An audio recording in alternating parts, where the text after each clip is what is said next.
Hi, I'm Stephanie, and welcome back to Building Your Path to Success.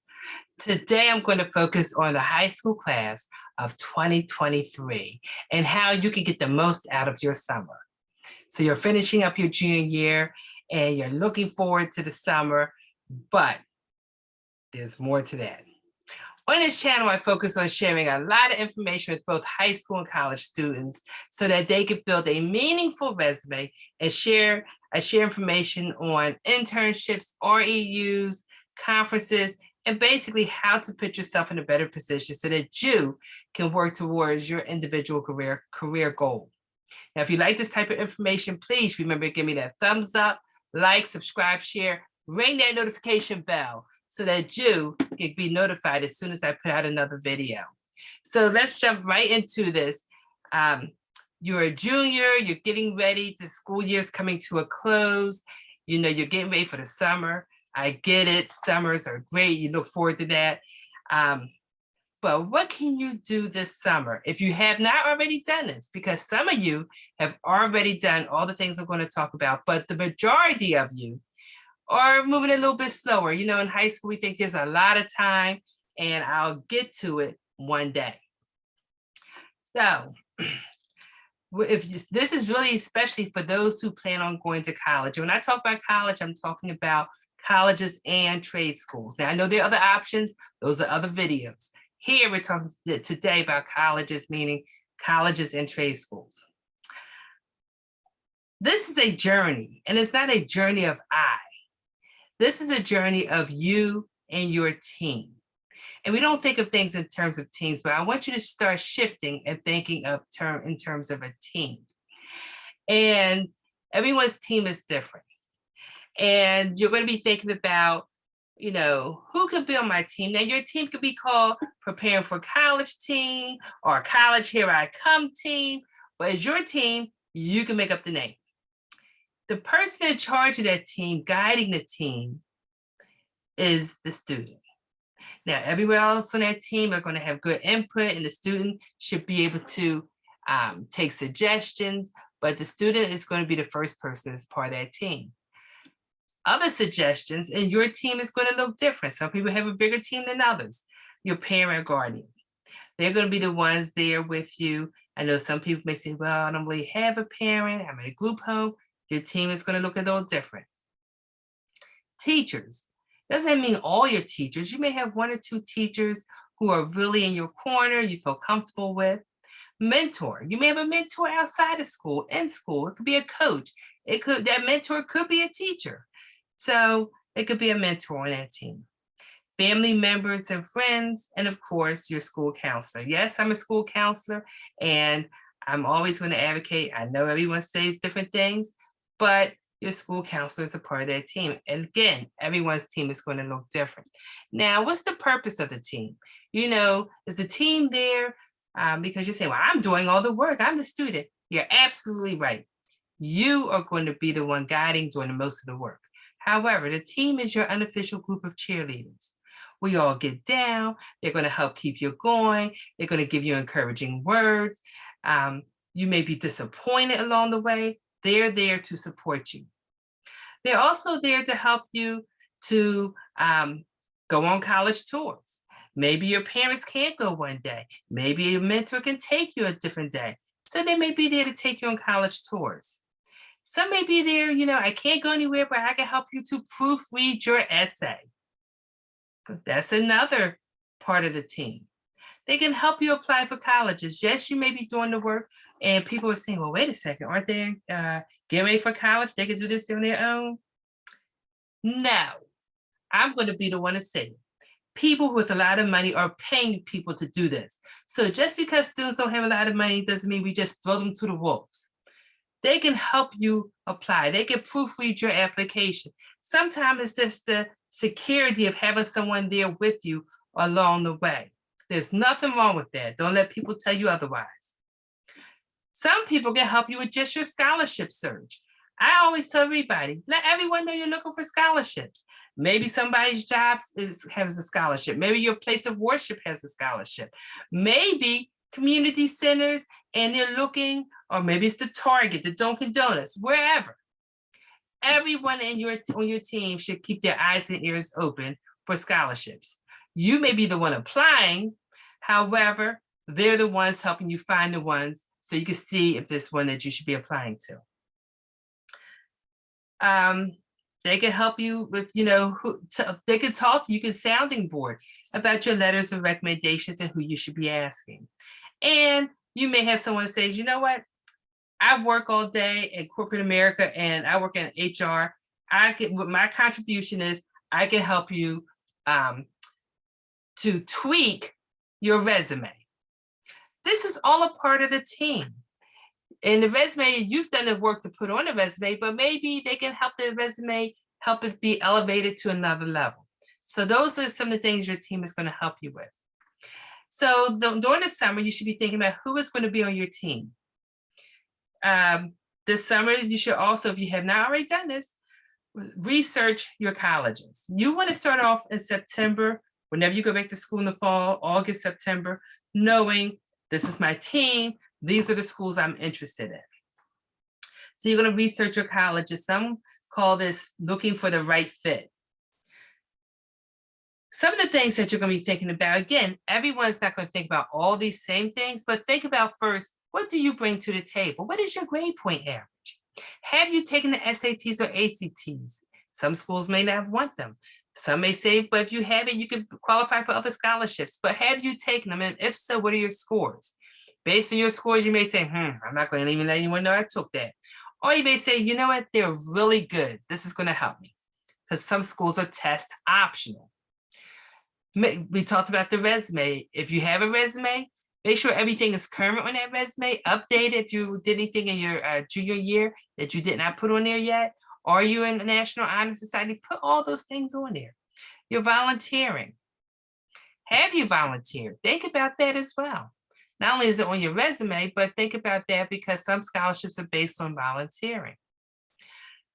Think about 3 to 4 people who you would like to ask or who are candidates for you to ask about writing you a good letter of recommendation.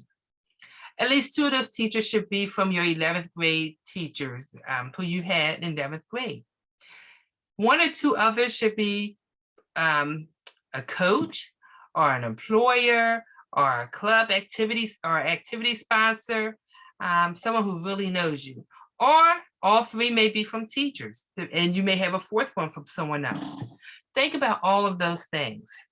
Some people like to think about people who have these big titles, or I'm going to ask the principal. Sometimes that works. I've done this a long time. Sometimes people with big titles, they have a nice title, and they write a paragraph about you because they don't know you. So you really want to ask people who know you, who can talk about you and talk about you passionately about the person and the character that you have within. Next, you want to think about the colleges and what are you looking for in that college? Are you looking for a 2-year school? Are you looking for a 4-year school? What do you want to major in? And remember, sometimes your major doesn't always have to correspond with the job you're seeking. And we can, that could be a whole nother topic. What kind of setting? Do you want to be in a city? Do you want to be in a rural area? What kind of setting are you looking for? You're going international? Do you want to play sports?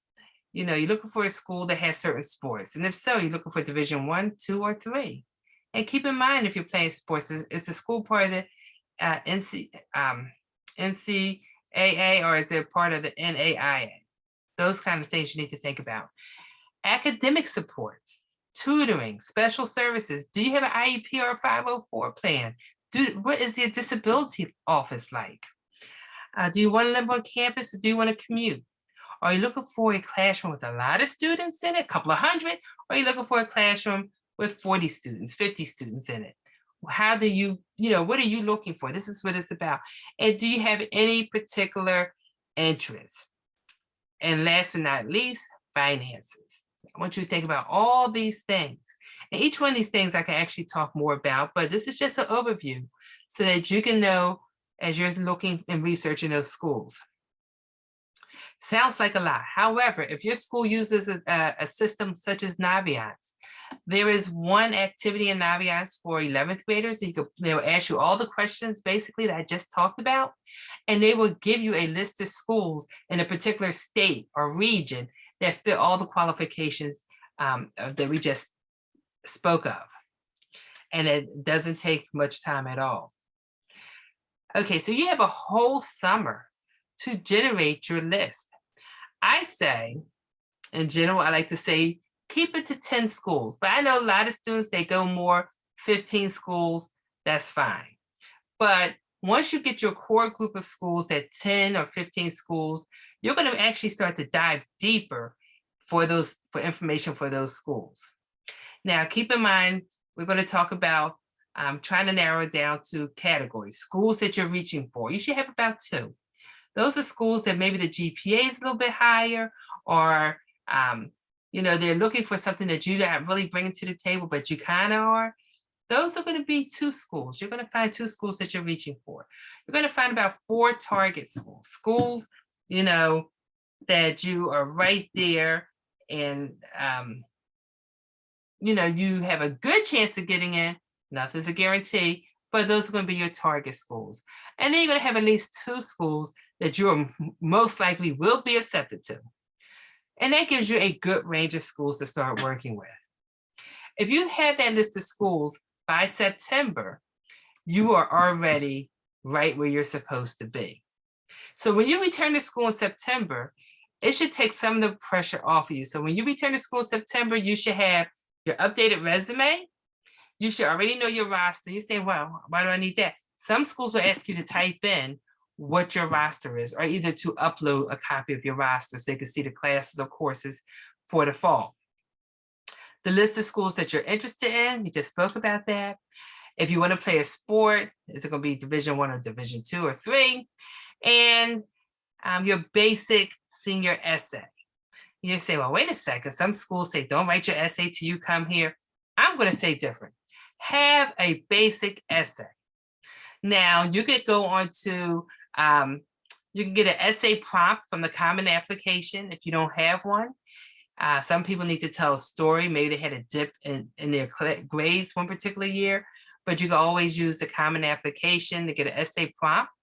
And if you have one really good solid essay, everything is on the computer now. You can easily tweak it and make it to other essays or extract certain things from it. But if you have one good solid essay that you write over the summer, and you could go back and edit and re-edit, have other people look at it, you will have a good solid essay starting in September, or at least something to go on.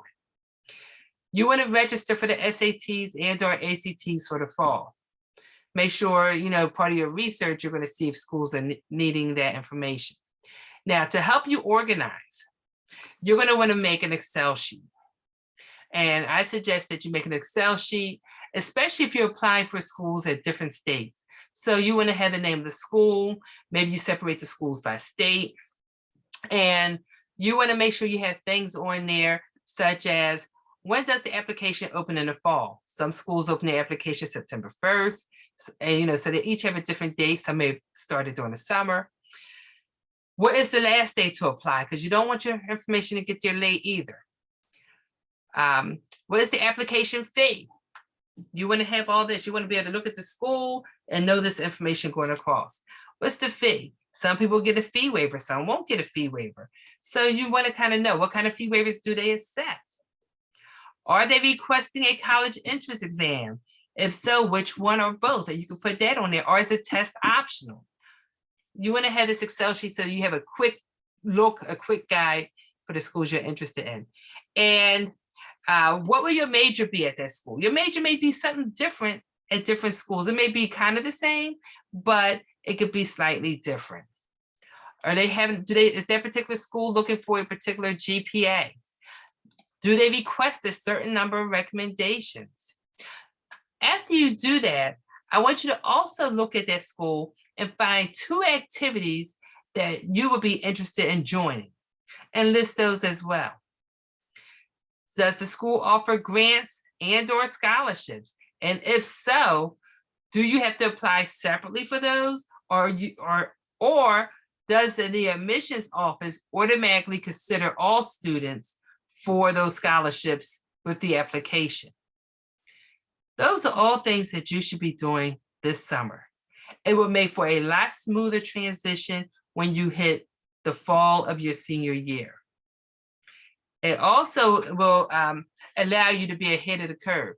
Now, if you know you're going to be applying via the Common App or the Coalition application, however you think you will be applying, write that down next to those schools as well.